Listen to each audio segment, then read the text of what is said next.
नगर पालिका परिषद सेंधवा जिला बड़वानी की ओर से गणतंत्र दिवस की शुभकामनाएं। श्रीमती बसंतीबाई यादव अध्यक्ष, अशोक चौधरी उपाध्यक्ष, विनीत नगर पालिका परिषद सेंधवा। बरगवां थाना प्रभारी मेघा चौरसिया की ओर से गणतंत्र दिवस की हार्दिक हार्दिक शुभकामनाएं। जिला श्योपुर।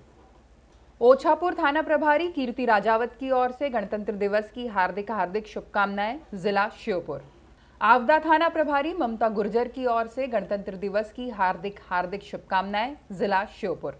कराहल थाना प्रभारी राजेश शर्मा की ओर से गणतंत्र दिवस की हार्दिक हार्दिक शुभकामनाएं। जिला श्योपुर। बड़ौदा नगर पालिका सीएमओ की ओर से गणतंत्र दिवस की हार्दिक हार्दिक शुभकामनाएं। जिला श्योपुर। नगर पालिका सीएमओ जिला श्योपुर की ओर से गणतंत्र दिवस की हार्दिक हार्दिक शुभकामनाएं। नमस्कार, मैं हूं जूही वर्मा और आप देख रहे हैं न्यूज लाइव एमपी, जिसमें आज की बड़ी खबरों पर हम बात करेंगे। राजमाता विजयराजे सिंधिया की आज पुण्यतिथि थी, जिसमें बीजेपी प्रदेश कार्यालय में उनकी प्रतिमा पर माल्यार्पण किया गया। इस मौके पर सीएम शिवराज सिंह चौहान समेत तमाम बड़े नेता बीजेपी कार्यालय में मौजूद रहे। इसके बाद कुछ और कार्यक्रम हुए, जहां पर सीएम ने काफी बड़ा बयान भी दिया है। मुख्यमंत्री शिवराज सिंह चौहान ने राजमाता के पुण्यतिथि पर कहा कि उन्होंने कांग्रेस की सरकार गिराई थी और अब उनके पोते यानी कि ज्योतिरादित्य सिंधिया ने अल्पमत की सरकार गिराई। अब पूरा का पूरा परिवार एक ही पार्टी में शामिल हो गया है, यानी बीजेपी में शामिल हो गया है। महलों में पली बड़ी राजमाता ने जनता की सेवा और कल्याण के लिए अनेक बलिदान दिए, ये भी सीएम ने कहा।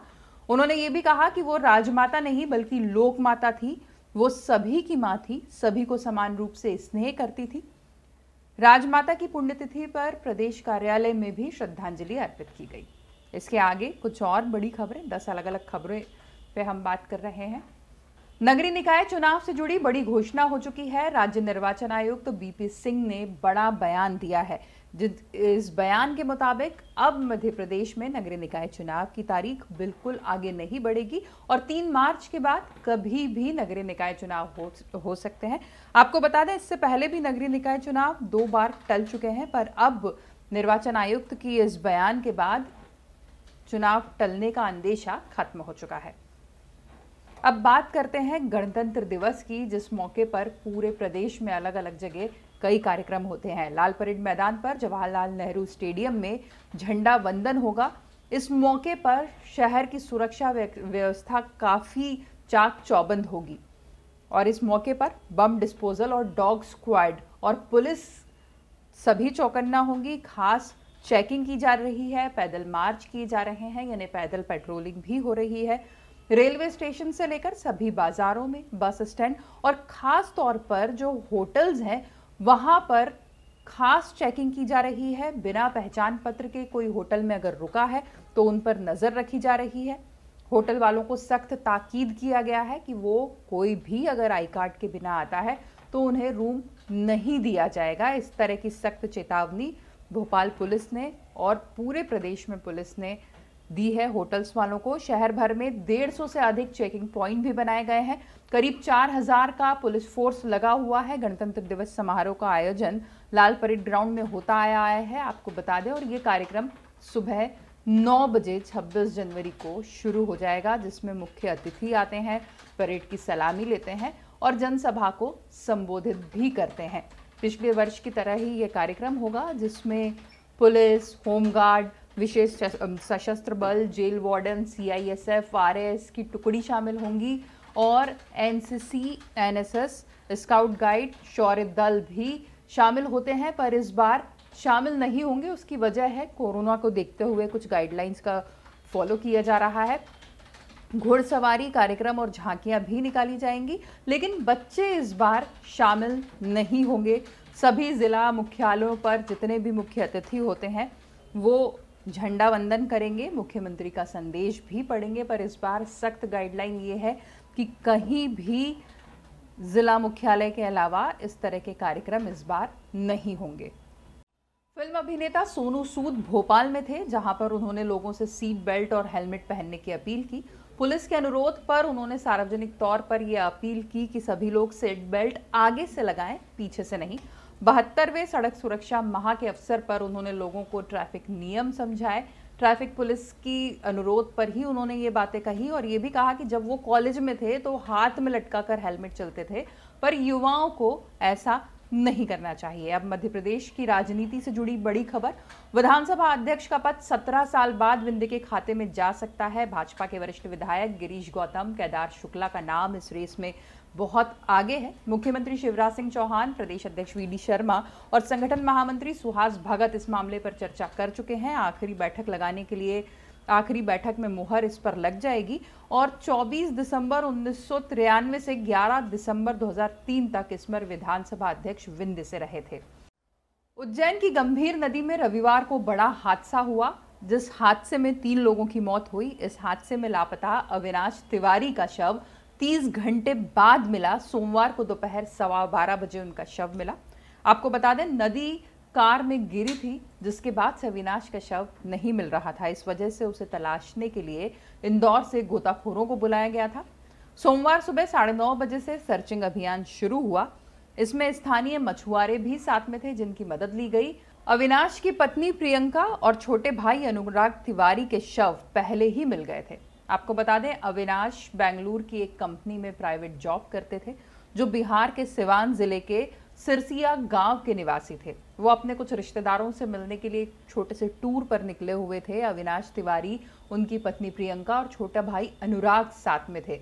गुजरात के वडोदरा में रहने वाले बड़े भाई अभय तिवारी से वो लोग मिलने के लिए कार से निकले थे और उज्जैन के पास जब वो पहुंचे तब ये हादसा हुआ। उनकी कार बहुत तेज गति में थी, जो रेलिंग तोड़ते हुए नदी में जा गिरी और ये हादसा हुआ। जब कार निकाली गई तो 2 शव उसी में मिले, लेकिन अनुराग का शव नहीं मिल रहा था, जो आज मिल पाया है, यानी सोमवार को सुबह मिल पाया है। अब हम बात करते हैं सिंधिया खेमे के मददगार मंत्री की। ये मामला इंदौर का है, जहां शिप्रा बरलई ब्रिज के पास में एक युवक सड़क हादसे में गंभीर रूप से घायल हो गया था और इसी दौरान उसकी किस्मत अच्छी थी कि तुलसीराम सिलावट, जो सिंधिया खेमे के मंत्री हैं, शिवराज कैबिनेट में जल संसाधन मंत्री हैं, उनका काफिला वहां से गुजर रहा था। उनकी नजर पड़ी कि इतनी भीड़ क्यों लगी हुई है। उन्होंने वहीं घटनास्थल पर अपनी गाड़ियां रुकवाई, अपना पूरा काफिला रुकवाया और देखा कि आखिर हुआ क्या है। जब उन्हें पता चला कि एक युवक घायल है गंभीर रूप से और उसे इलाज की जरूरत है, उन्होंने तत्काल वहां पर अपने फॉलो वाहन को निर्देशित किया, घायल को अस्पताल पहुंचाया और इसके बाद ये भी बताया जा रहा है कि सिलावट ने खुद बार बार फोन करके जानकारी भी ली कि वो युवक कैसा है। सिलावट ने खुद अपने हाथों से घायल को उठाया, गाड़ी का गेट खोला, उसे गाड़ी में भी रखा और बार बार जानकारी भी देते रहे। तो ये एक बहुत ही अलग किस्म का चेहरा एक मंत्री का नजर आया। सिंधिया खेमे के मंत्री थे तो सिंधिया खेमा फिर सुर्खियों में आ गया इस घटना के बाद। अब बात करते हैं जबलपुर की, जहां दीवार की गंदगी से परेशान होकर एक 71 साल के नौसेना के रिटायर्ड कैप्टन ने देवी देवताओं के चित्र उस दीवार पे लगा दिए।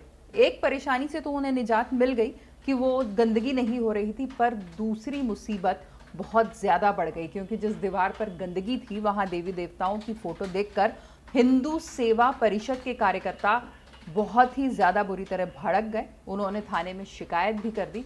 हालांकि कैप्टन को अपनी गलती का एहसास हुआ, उसके बाद वो खुद थाने पहुंचे, उन्होंने माफी मांगी और खुद ही अपने लिए सजा भी मुकर्रर कर ली। उन्होंने कहा कि वो 15 दिन तक गुरुद्वारे जाएंगे, वहां पर सेवा करेंगे निष्काम भाव से, निश्चल भाव से, और लोगों की सेवा करके वो अपने इस पाप को दूर करेंगे। और ये कैप्टन थे कौन? आपको बता दें कि जो मशहूर कवियत्री रही है, खूब लड़ी मर्दानी लिखने वाली सुभद्रा कुमारी चौहान, ये उनके दामाद थे अशोक खन्ना। अब एक बार फिर हम 26 जनवरी की खबरों का रुख करते हैं, भोपाल की बात करते हैं। भोपाल का सदर मंजिल, जिसे अब तक नगर निगम कार्यालय के रूप में जाना जाता रहा, बहुत ही खूबसूरत और सुंदर लाइटों से जगमगा रहा है। इसे पुरानी कलाकृति में रिनोवेट करने के बाद पहली बार तिरंगे की रंग की लाइट से जगमगाया गया है। स्मार्ट कंपनी ने गणतंत्र दिवस के मौके पर एक दिन पहले ही तिरंगे की लाइट में सारी लाइट्स बदल दी। विशेष लाइट के कॉम्बिनेशन यहाँ पर लगाए गए हैं, जिसमें बिल्डिंग में तिरंगे के रंग में नजर आने वाली है। आप देखेंगे तो आप भी देखते रह जाएंगे कि ये वही नगर निगम है, जो कभी ये वही इमारत है जहां नगर निगम का दफ्तर लगता था। 13,000 वर्ग फीट आकार का तिरंगा सदर मंजिल पर बना हुआ है। इसके अलावा जो अंदर फव्वारे थे वो भी बेहद खूबसूरत रंग बिरंगी लाइट से रोशन है। और सदर मंजिल के सामने का जो पूरा हिस्सा है वहां पर भी लाइट लगाई गई है और ये भी नेशनल जो फ्लैग है उसी के कॉम्बिनेशन में लगी हुई है। और इस तरीके से सदर मंजिल की रौनक अब देखने लायक है। आपको बता दें, सदर मंजिल वो जगह है जहां बेगमों के दौर में जो सदर हुआ करते थे, यानी अलग अलग विभागों के सरदार, उनकी बैठकें हुआ करती थी। इसीलिए ये बेहद ऐतिहासिक और कीमती धरोहर है जो भोपाल के नाम पर अभी भी दर्ज है और अब बेहद खूबसूरत रूप में नुमाया हो रही है। 26 जनवरी की एक बार और बात करते हैं। पूरे भोपाल को परेशान होना होगा क्योंकि मार्ग डाइवर्जन किया गया है, हर बार होता है। इस बार भी सुबह 6 बजे से शहर में सभी भारी वाहनों को प्रतिबंधित किया गया है और 8:30 बजे से लाल परेड ग्राउंड, जहां पर मुख्य फंक्शन होता है 26 जनवरी का, उसके आसपास की ट्रैफिक व्यवस्था पूरी तरीके से बदल दी गई है। मोटे तौर पे बता दें, रोशनपुरा से भारत टॉकीज की ओर जाने वाले 2 पहिया और 4 पहिया वाहन बाणगंगा, मछली घर, खटलापुरा, PHQ तिराहा, लिली टॉकीज होते हुए भारत टॉकीज की ओर जाएंगे, यानी अब वो सीधे नहीं जा सकते। श्योपुर विधायक बाबूलाल जंदेल की ओर से गणतंत्र दिवस की हार्दिक शुभकामनाएं। मध्य प्रदेश कांग्रेस कमेटी के प्रदेश सचिव राम लखन हिरनीखेड़ा की ओर से गणतंत्र दिवस की हार्दिक शुभकामनाएं। BMO कराहल डॉक्टर राजेंद्र प्रजापति की ओर से गणतंत्र दिवस की हार्दिक शुभकामनाएं। जिला श्योपुर।